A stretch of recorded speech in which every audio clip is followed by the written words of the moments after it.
These shlokas which you have, they are actually meditation verses. You can really use them when you start your meditation or when you start anything, because they contain, I once have called it philosophy in a nutshell. The whole philosophy is contained in one verse. And then if you sing it, if you recite it, then it becomes more internalized.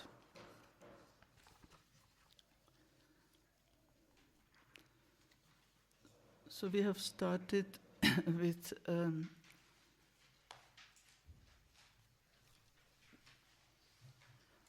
Sutra 12, and I will try to cut it short, but I cannot cut it short completely, because these are all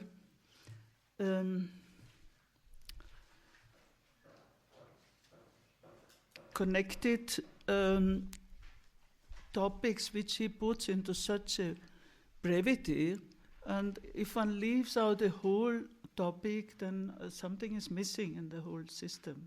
So also you need a little patience until we come really to the practical aspect and the core. But this is the background.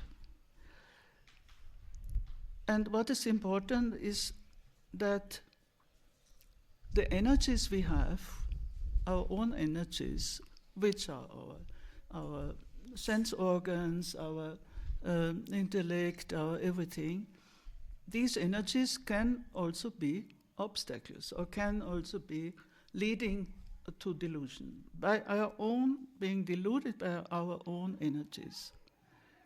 So Shakti is a neutral term. Shakti can be this way or that way.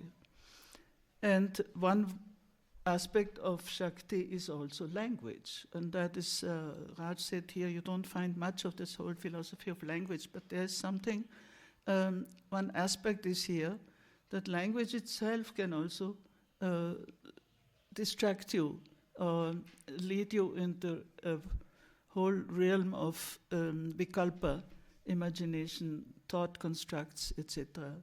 So that is why the alphabet, they are Shaktis, but these Shaktis can both delude and lead you to liberation when they are used as mantras, etc. So this whole field is a very big field which is developed in the Bhatrishika Vivarana of Abhinavagupta, and here it is only hinted at. Now here he speaks of 3 levels on which this both the delusion as well as the liberation can happen, and these are the levels of the upayas.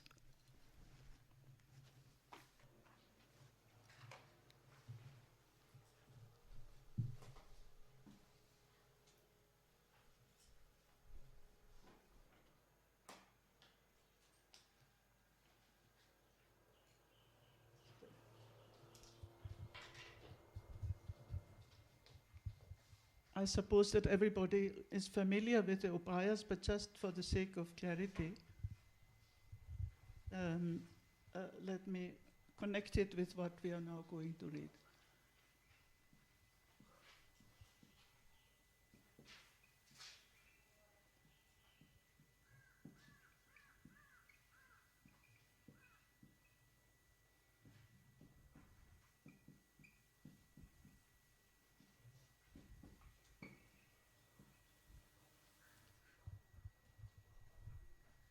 this is in the order from descending from above.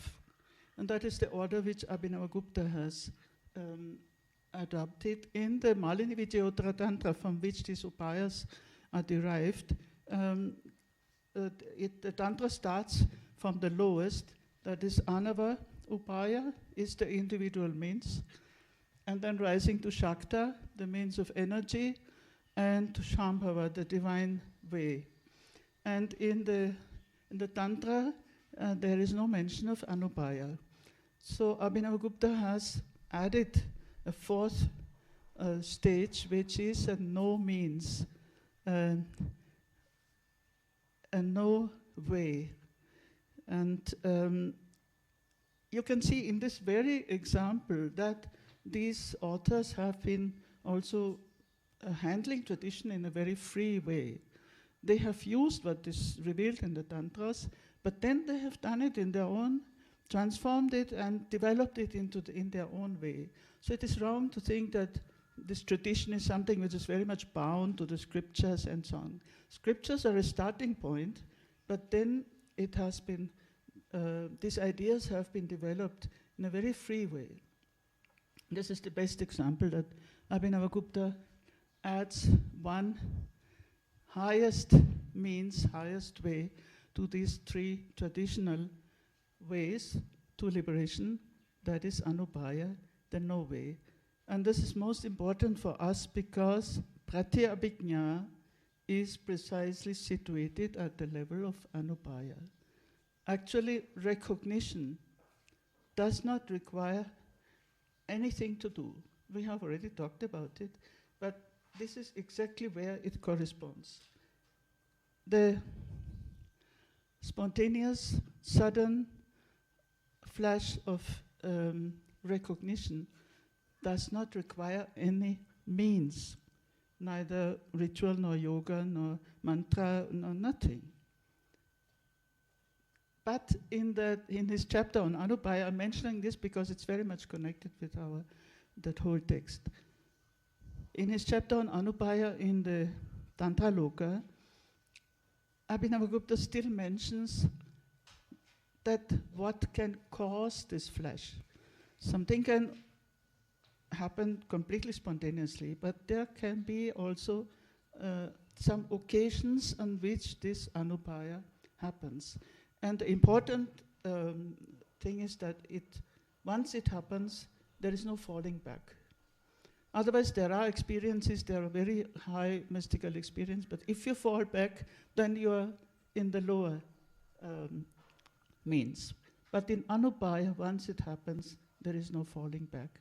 And one of these occasions when it can happen, this recognition can happen, is when you see a perfect being, a siddha, a rishi, or a yogi, or a Buddha, an enlightened being, and you are prepared, you are open, so that just the darshan alone is enough, and you are already transported to that level.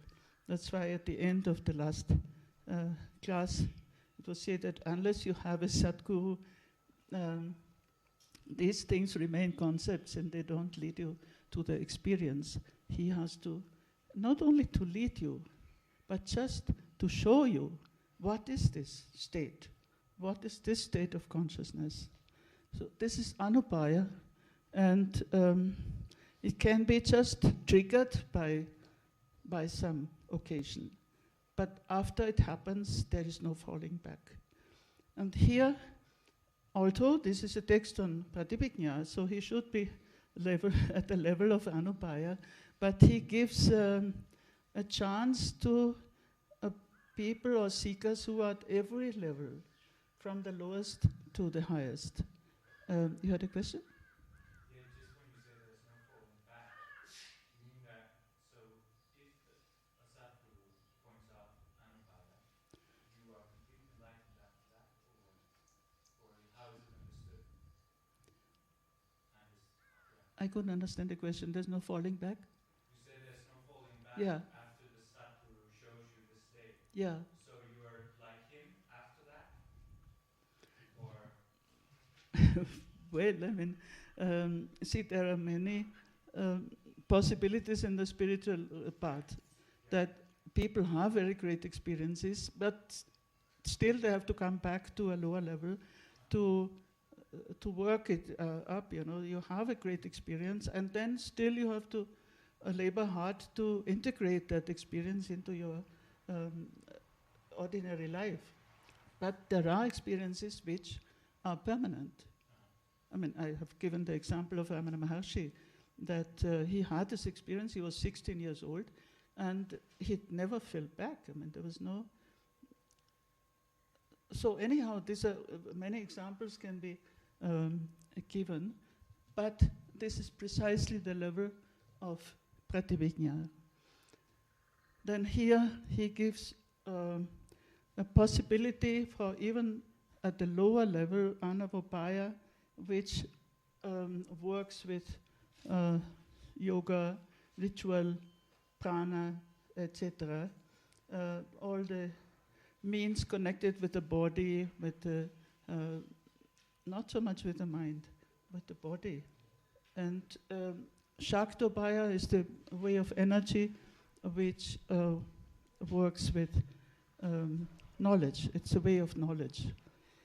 And mantra at different levels, at the level of Anava, at the individual, and at the level of Shakta, it works in a different way. So mantra has different levels. And Shambhava is very close to Anupaya. That is why Pratyabhijñā can also be placed at the level of Shambhava. That is the divine way, the way of will, Ichcha, that pure uniting one's will with that divine, that is Shambhava Upaya, where the disciple does not take the initiative, but the initiative is taken by the divine or by the guru. I mean, if the guru finds the disciple very advanced, then he gives him Shambhava Upaya, the divine. Now we are coming to this. Yes, and then there are two, in the explanation of the sutra, he gives two levels. One is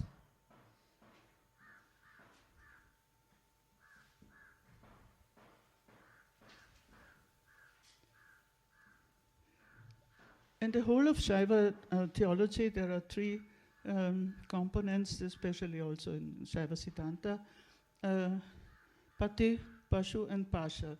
Now Pashu is literally the bound soul.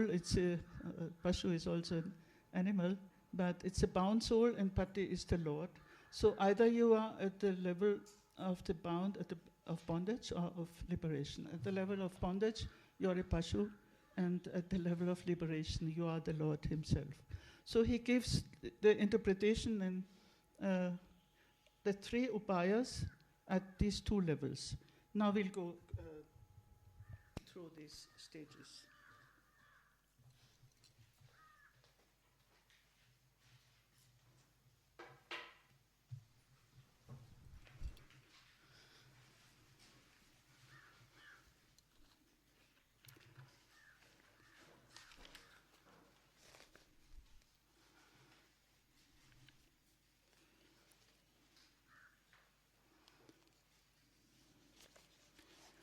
So, Sutra 12 commentary. Asya etasya sada sambhavata panchavita kritya karitvasya aparijñāne. So then the ignorance or not full, incomplete knowledge, actually it's not complete ignorance, but the incomplete knowledge of this, of the authorship of these 5 acts which occur also in the individual, Shaktipata Hetuka Svabala Unmilana Abhavat Aprakashanaya. And because of the lack of the manifestation of the power of Shaktipata, So Shaktipata, which was the starting point, also the entering point. So at the lack of Shaktipata, there is ignorance of these five acts occurring at every perception, sense perception also.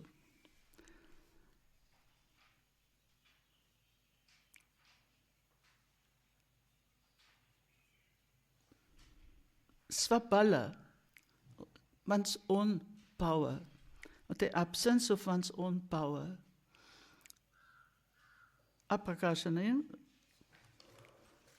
which is not manifest due to the absence of this Shaktipata, there is a state of delusion. And this delusion can manifest. I have given you the quotation of Abhinavagupta in the Paratrishika Vivarana. It can be manifested by doubts which are related both to worldly and to religious, scriptural. So the Shastras also, they create a lot of confusion sometimes, a lot of doubts. Laukika and Shastriya, Sanka. So these doubts, when there is no clarity because of the lack of Shaktipata, then both worldly thoughts and scriptural, the scriptures are often contradictory. They can cause this delusion. And this is the very state of samsari, samsaritvam.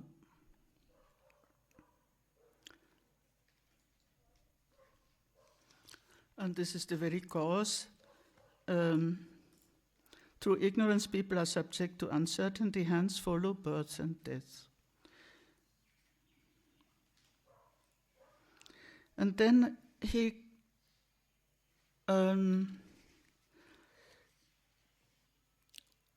what I said before, he comes to the topic of language, which is both binding and liberating.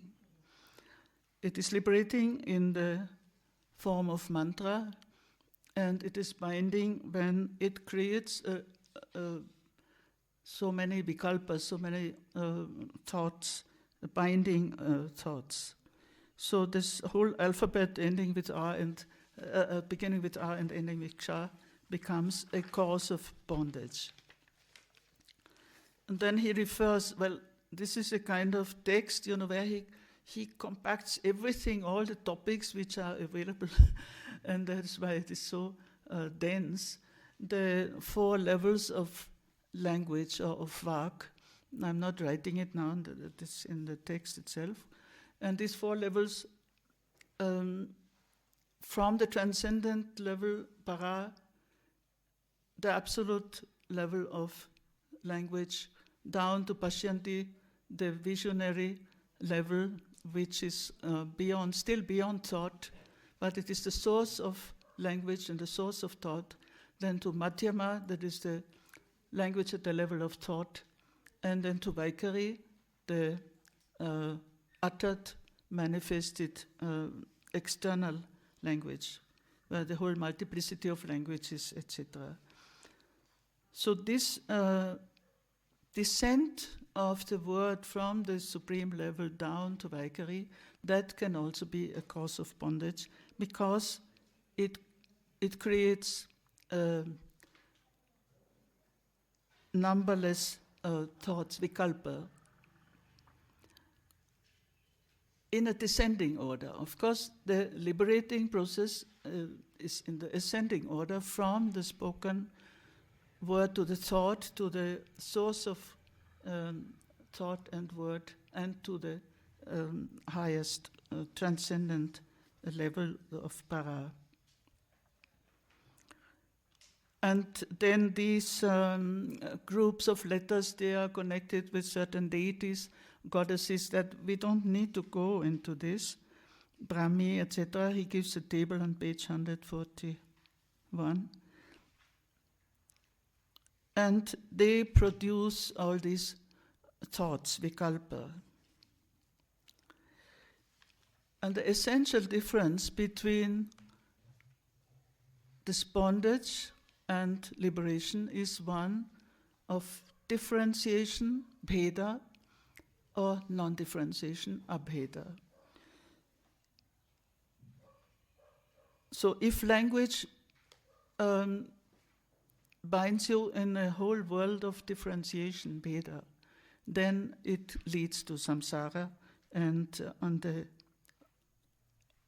ascending way you rise from the differentiation to non-differentiation to abheda, or from vikalpa to nirvikalpa or to avikalpa. So at the end of this page 80,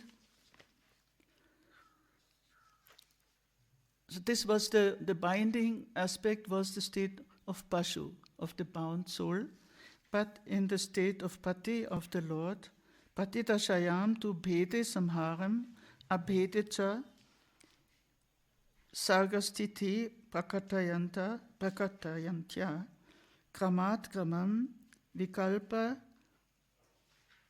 nirhasanena Srimat Bhairava Anupravesha Mayim Mahatim Avikalpa Bhumim Eva Unmilayati. Now he gives us always some hints at some mystical states.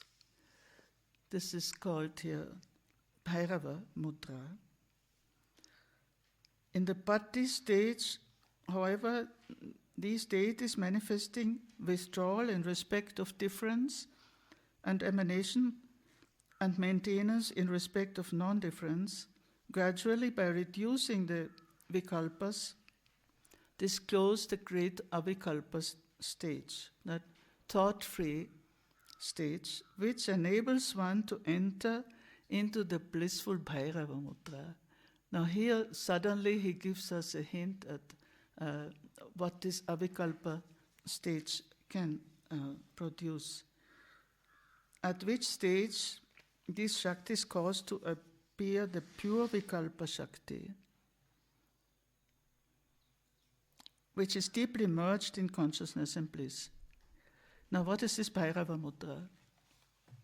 There is also a beautiful hymn by Abhinavagupta, but unfortunately I didn't bring all this.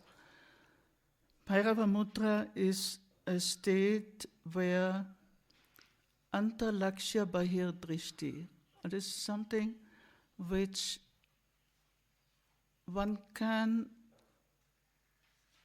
really practice, but it can occur when these vikalpas are reduced. Antarlakshya bahir drishti.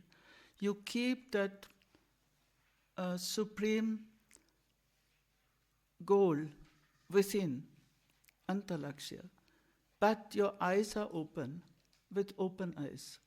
So it is a kind of samadhi with open eyes, and it is called mudra because the body also assumes a certain posture, but it's not something consciously assumed, something which occurs the moment these vikalpas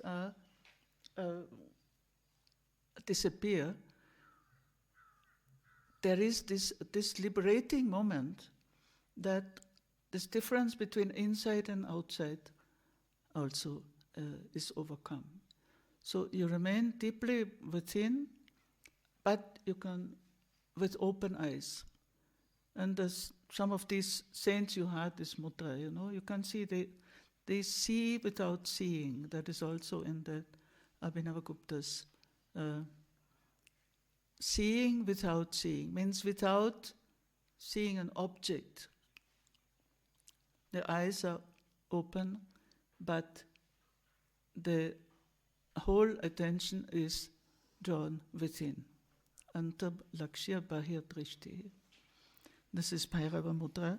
So it is a divine state. That is why the Patti state.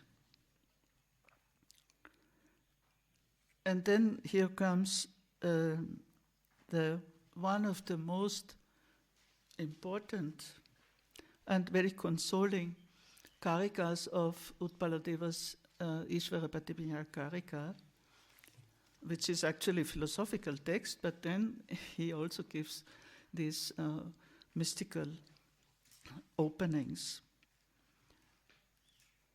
Sarvo mamayam vibhava iti evam parijanata vishvat mano vikalpanam prasarepi maheshata. Page 81. He who knows that all this glory, and this whole universal glory, is mine, and sarvo mamayam vibhava iti evam parijanata, and who realizes that the entire cosmos is itself, that the entire universe, Vishvatmana, universal self. Even when his vikalpas, even when his thoughts are still flowing forth, he has attained the state of the Supreme Lord. So this means that vikalpas are not necessarily an obstacle. But even when you have already attained the highest stage, even when these vikalpas are flowing forth, you are in that divine stage. And this is a great consolation also for meditators, because there are people who are very advanced in meditation, and still they come and tell me, oh, still I have all these thoughts crossing my mind in meditation. I say, let it happen, let it happen. It does not prevent that divine state.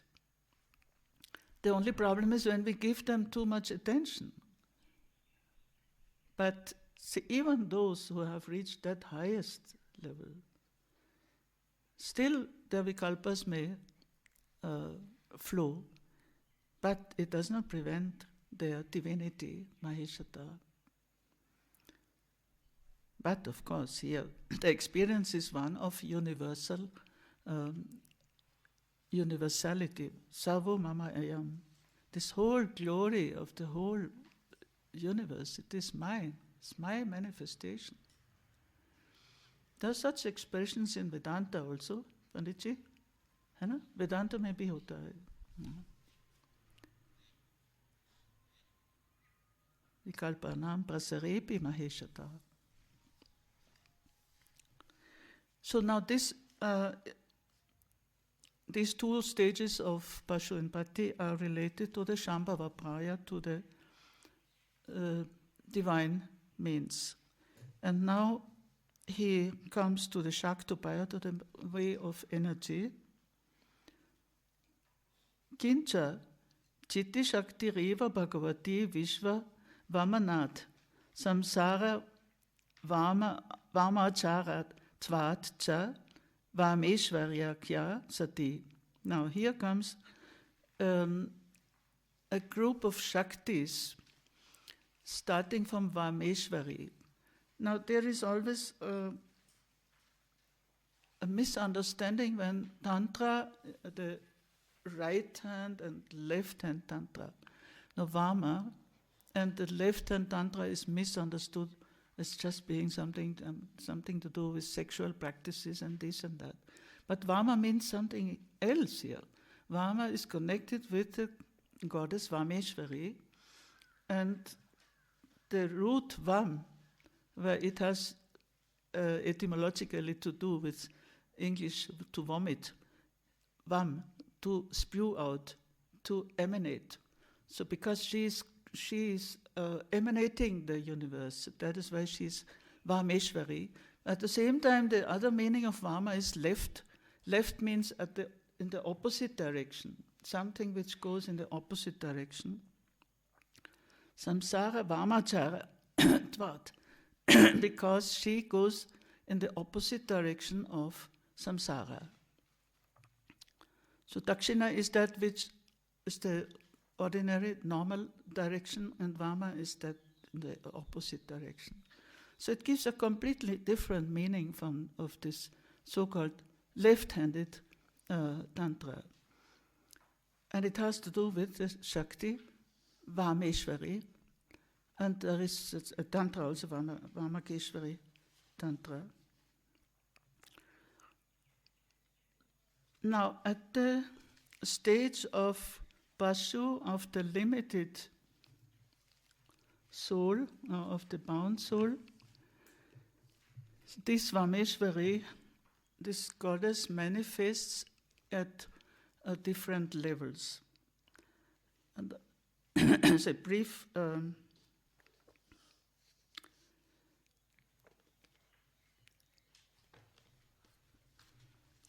which are different Shaktis. That is why this belongs to the Shaktopaya.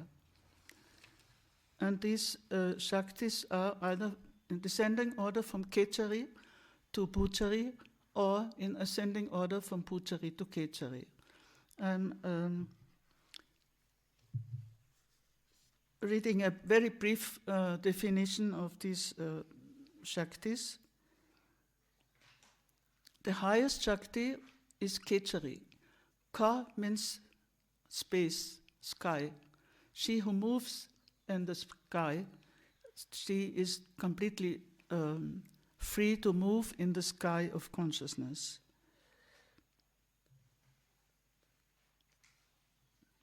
The meaning of Kechari is as follows. That Shakti is Kechari who, abiding in Ka, that is in the sky of consciousness, which is identical with herself, roams about of functions in various ways, charati. This Kechari, in her universal aspects, functions in three ways. She is, as Gochari, brings about a knowledge of objects. As Dikchari, affects movements such as grasping, relinquishing, etc. As Puchari, exists in the form of objective existence. Thus, this Kechari exists as Gochari in the form of the inner organs, as Dikchari in the form of external organs, outer senses, as Puchari in the form of objective existence, etc. And in the individual aspects, the Shaktis that are known successively as Vyomachari in the void of consciousness, in which the distinction between subject and object has not yet appeared, as Gochari in the form of the inner organs, Antakarana, in which there is just appearance of knowledge, as Dikchari in the form of the outer senses, suggesting the appearance of diversity, in which state there is diversity of the knower from the knowable object, and as Puchari in the form of existence, objective things, in which there is preponderance of clear diversity in the objects, but these are in reality, according to the principle enunciated, non-distinct from Kechari, which abides in the essential nature of the Absolute. Thus, the Shakti of the Supreme Lord is only one. You wanted to know the page number 92? There's a quotation from Bharatrishika Vivarana. So these Shaktis, this belongs to the Karma system, or the Maharta system, as we have said in the morning. As they are leading downwards, they lead to samsara and to bondage. But in the state, now page 82, in the state of the Bhati Bhumikayam,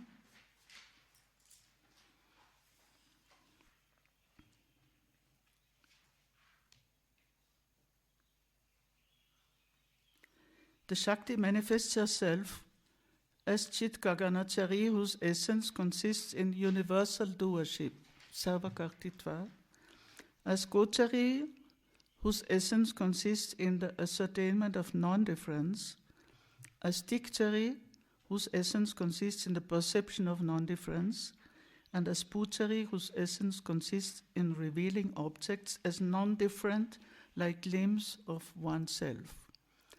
So in the light of the divine, these Shaktis are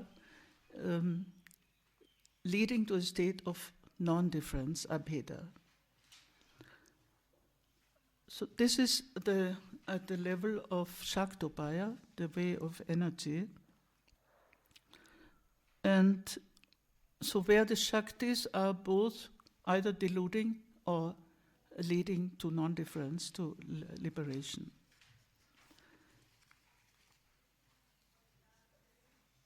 And at the level of Anavopaya, that is the way of the individual, where the individual being is identified with the body, with the prana, so, and etc. That is why one has to do yoga and pranayama and all these practices which are connected with the body consciousness. And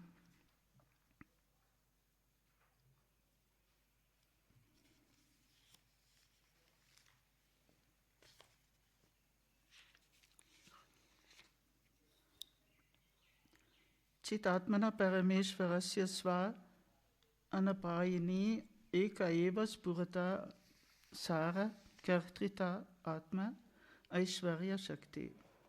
This power of glory, Aishwarya Shakti of the Lord, whose essential nature is consciousness, which is unique, unfailing, and whose essential nature consists in doership, is essentially a flashing forth of divine light.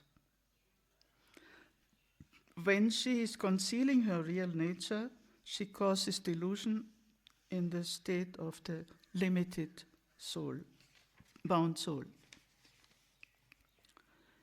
But,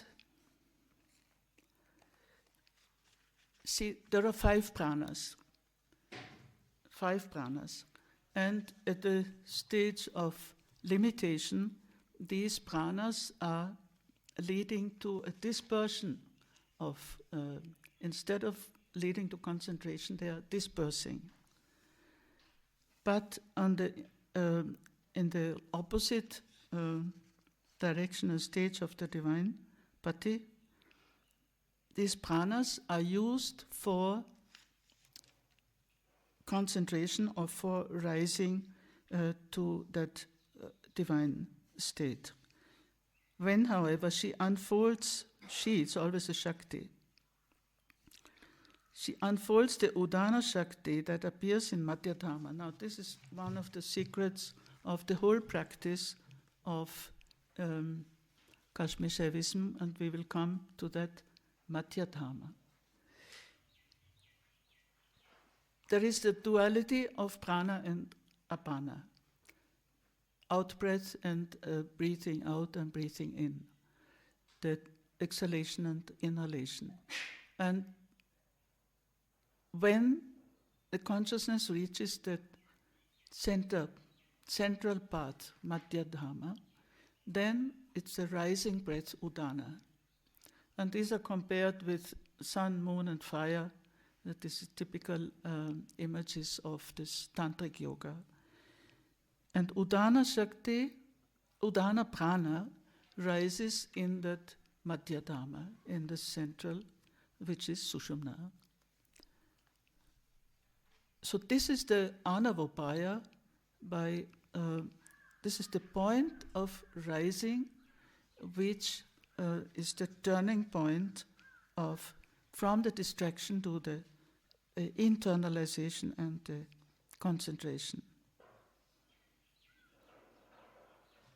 And when Udana is not the last is Vyana, that is the pervasion, that universal pervasion of prana, pervasiveness.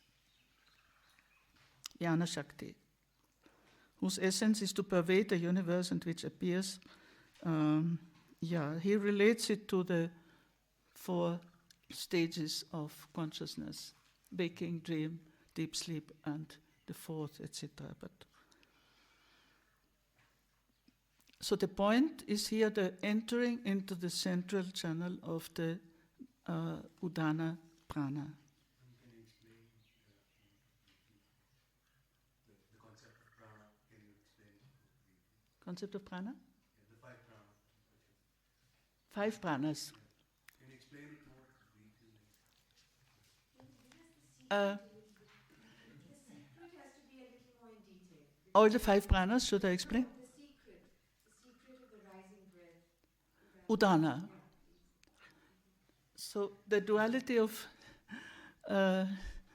prana and apana gets united in the central channel, which is Sushumna, by the rising breath Udana. So the prefix ud is always rising, something is rising. And if the sun and the moon are the 2 breaths, prana and apana, are compared with the sun and the moon, and udana with fire. Why? Because fire is always rising.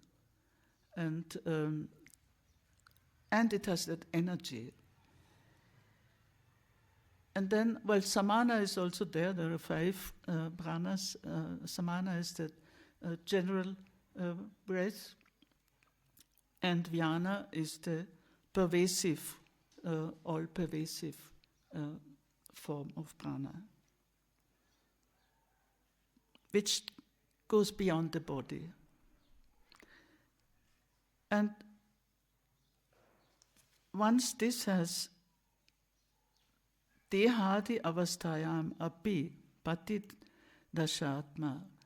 So once this is realized, this rising of the energy, even in the state of body, being embodied, one attains the divine state. Dehadi avasthayam api patidashatma, and being in the body, attaining the state of the Lord, it is Jivan Mukti. That is liberation while alive. So here that the starting point is that Udana Shakti and the Madhyatama. So these are 3 ways from Shambhava, Shakta and Anava, in which the individual soul becomes both deluded with his own powers and liberated by the same powers. Now, what is the turning point that will come in the next sutra? It's a question of the turning point. And evam sankuchita shakti pranadi man api yada svashakti vyamohito na bhavati. So when this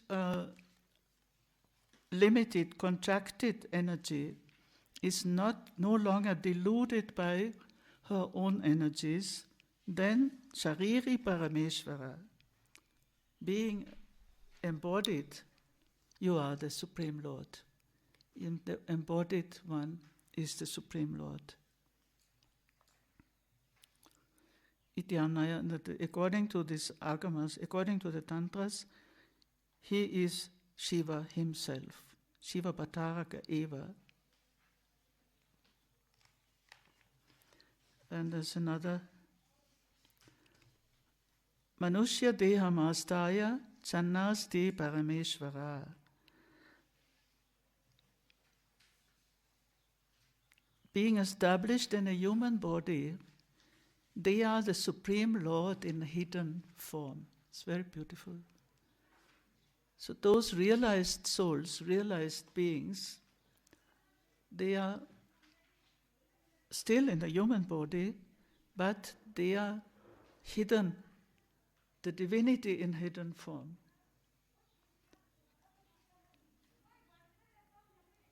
Chanasti Parameshvara.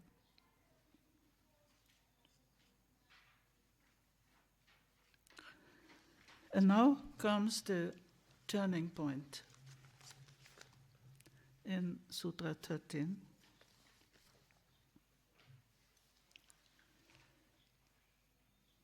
Ukta Sutrartha Pratyabhijñā Tattva Drishtim Darshaitum Aha.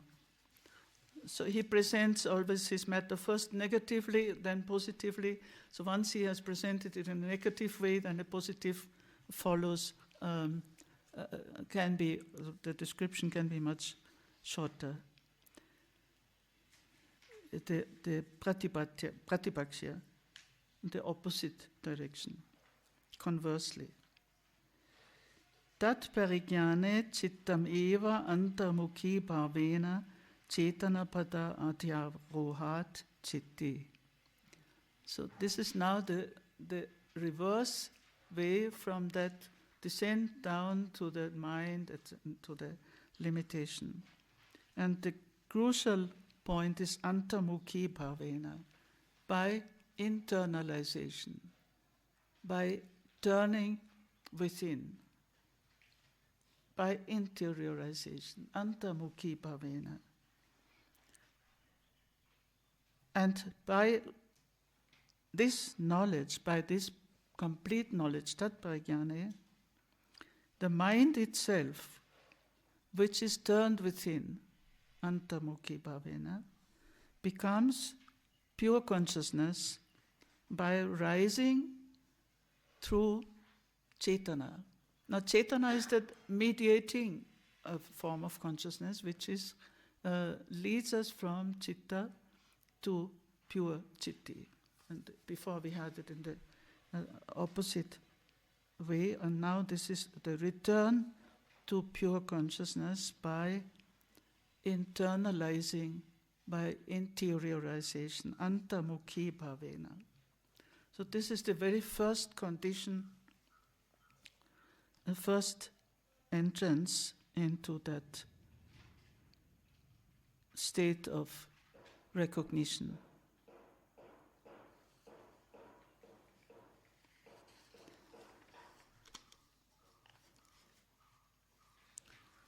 That reminds me, the turning point. Just before coming here, I met Swami Lakshmanju's disciple in Delhi, and she told me a story that one Swami from Haridwar, he came to meet Swami Lakshmanju when at his early stage, his early ashram. And that Swami asked him, Swamiji, what was the turning point in your spiritual life? Swamiji said, turning point? There was no turning point. I was there from the very beginning. But these are very rare cases.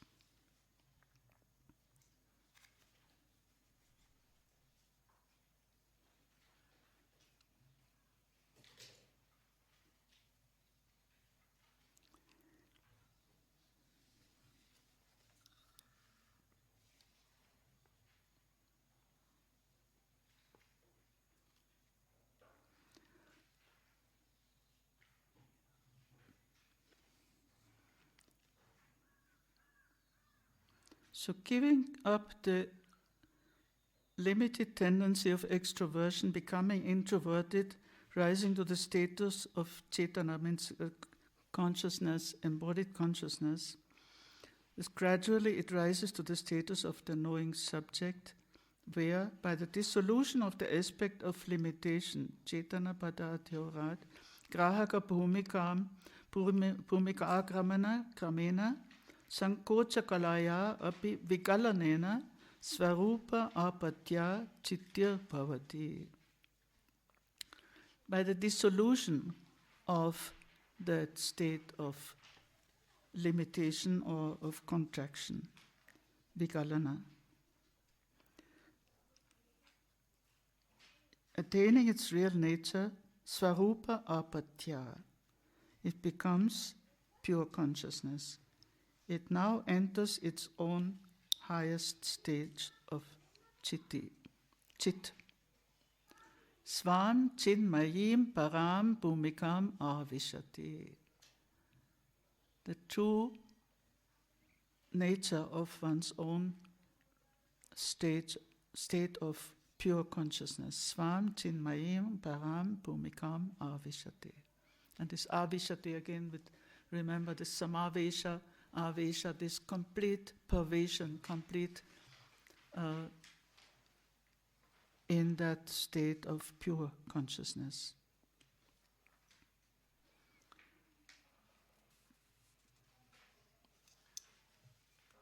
Now we stop here, and as I had told you already before, that the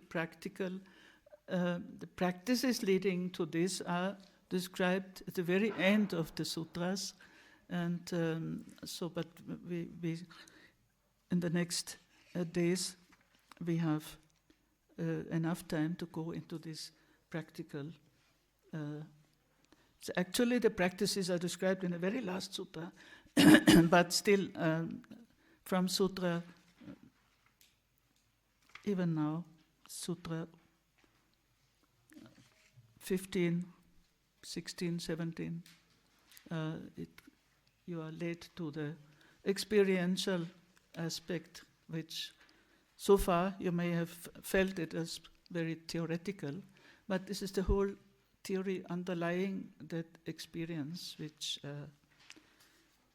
is the experience which you find in the Vijnana Bhairava.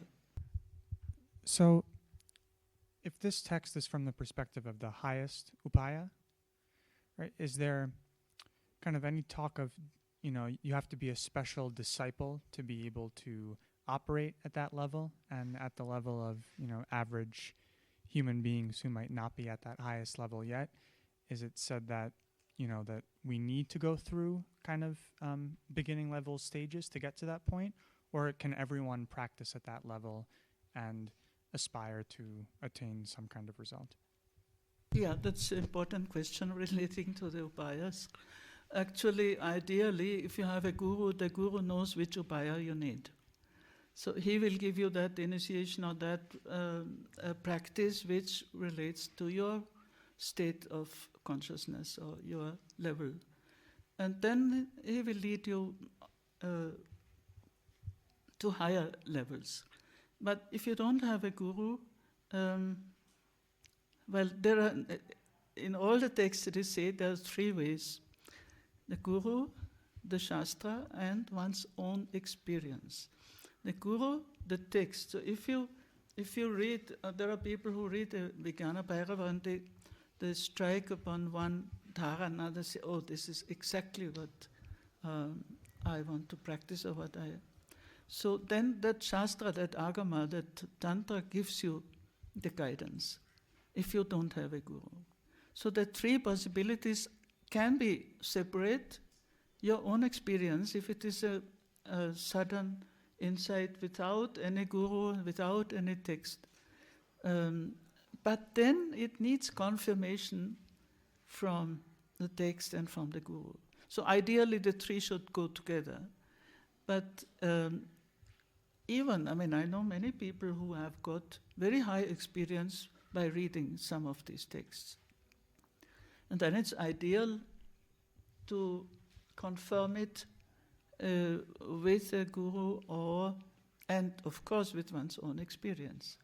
So gurutaha, shastrataha, swataha. And so to determine which upaya you need or which exact practice you need, if you don't have a guru, you have to go through the scriptures and find something which is really corresponding to your state or to your search, to your need, your spiritual need. And then you don't stop at one level. If you start with Anavopaya, people do a lot of yoga, pranayama and all that, but this is not the end. It is a purification, it is a preparation. But then you can be led to a higher upaya. So these are the three possibilities, and one shouldn't despair if one doesn't have an ideal guru. Yes.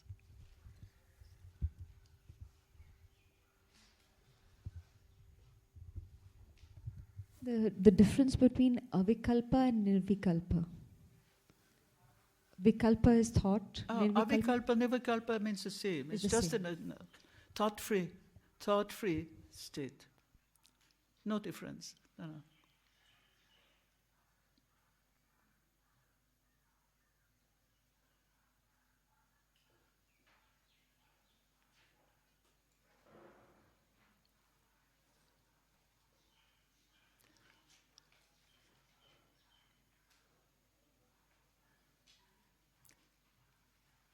if there are no questions, and an announcement.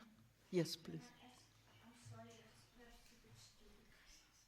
I don't Take the mic. Take the mic.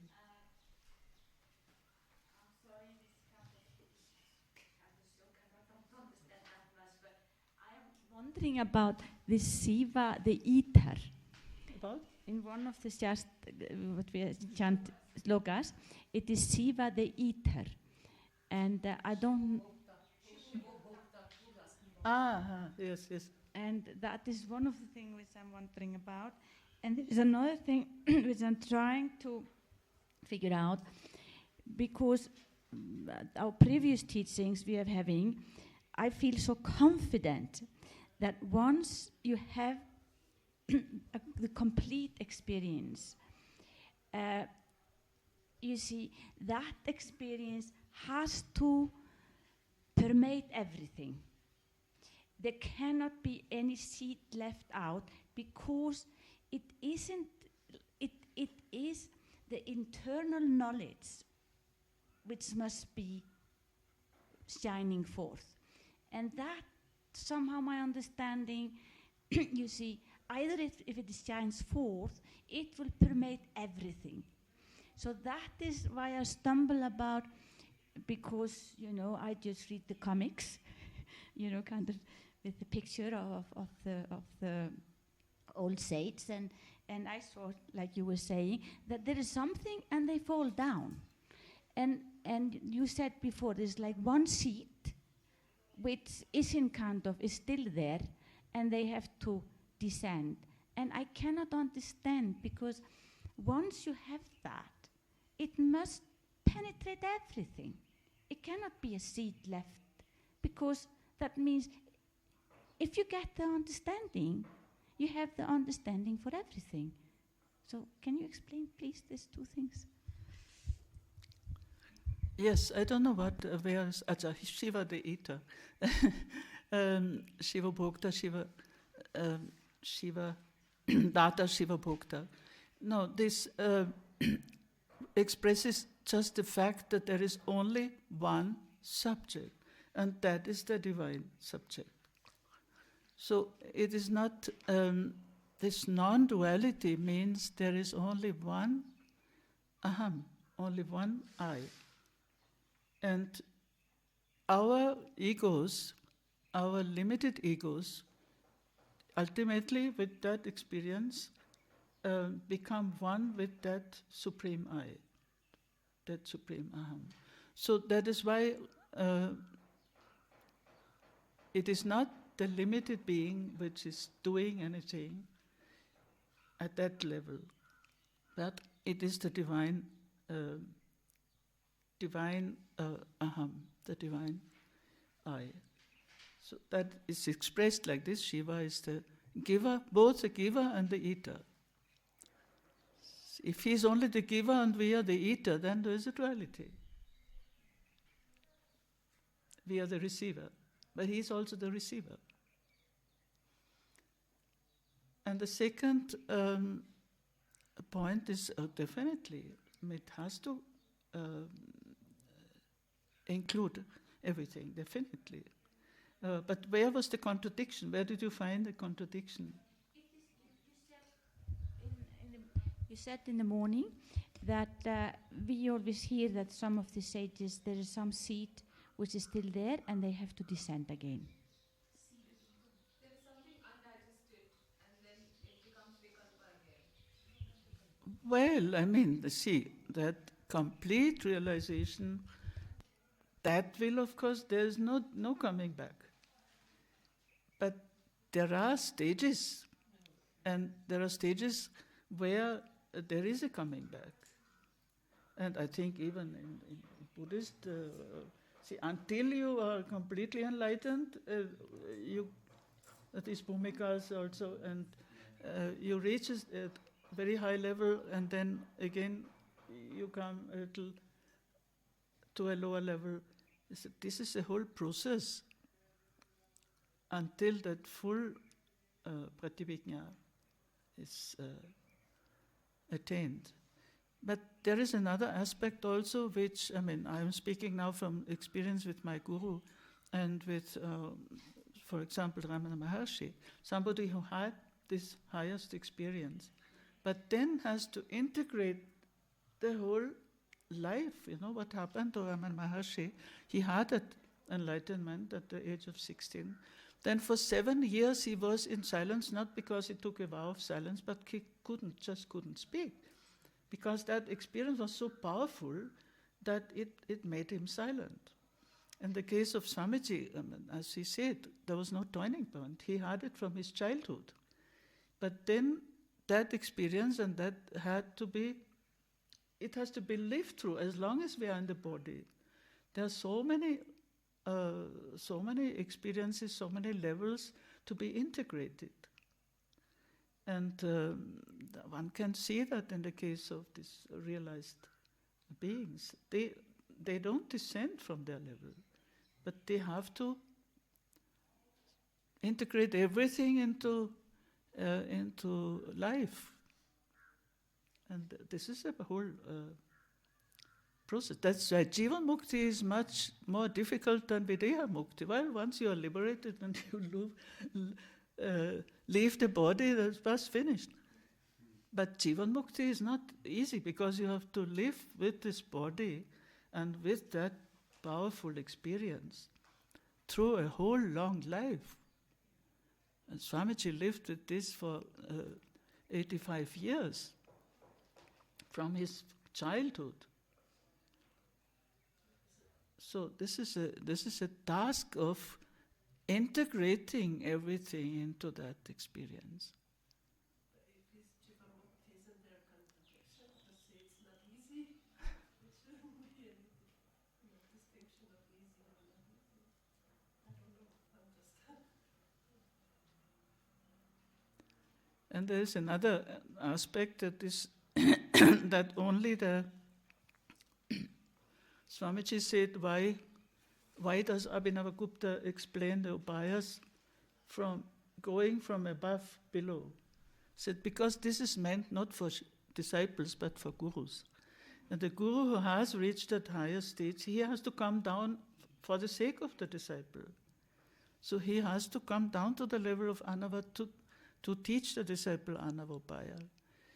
And he's not leaving his status, but he descends, and that is another kind of bodhicitta. To help the others to rise, he has to come down. And this is Jivan Mukta is also kind of bodhisattva. Yeah. Give the mic. Take the mic. Just a moment, I can't. So is that divinity something like egolessness? Could you hear? And we are talking about divinity. So is that something like and being egoless? Is divinity like egolessness? Divinity and egolessness Yeah. are they same? Is divinity equal to egolessness? Yes, of course. I mean that ego cannot remain. Yeah. Definitely. Yeah. Thank you. Yeah.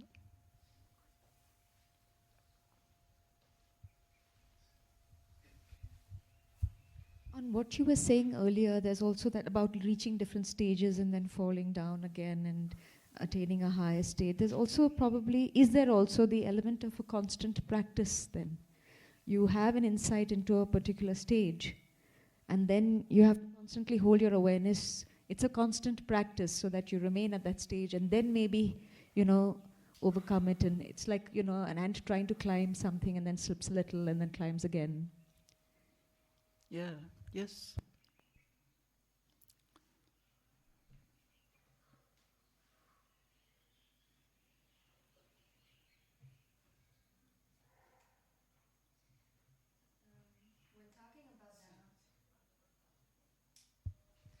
When talking about the 5 acts of Shiva, you said that the 4 acts, their aim is liberation, the final act.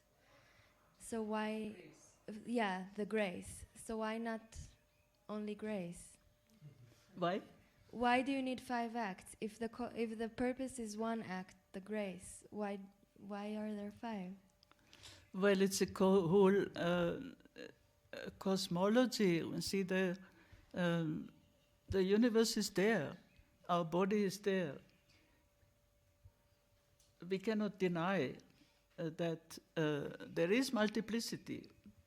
So you need also to integrate and to understand that the whole of reality, which is a constant process, that the process, as we say it in nature, in our body, in our constant new creation and again dissolution, and so this process to bring it from the cosmic level to the individual level and then to the spiritual level, that is the point, that not to exclude it, not to say, now forget about the world, you just sit in your cave and as some people do, but this whole cosmic process has to be integrated. And of course he gives very special stress on this. It is, of course, the whole Shaiva theology is in the background. But then it leads to that integration in the individual consciousness and then in the at the spiritual level, that nothing is excluded. This is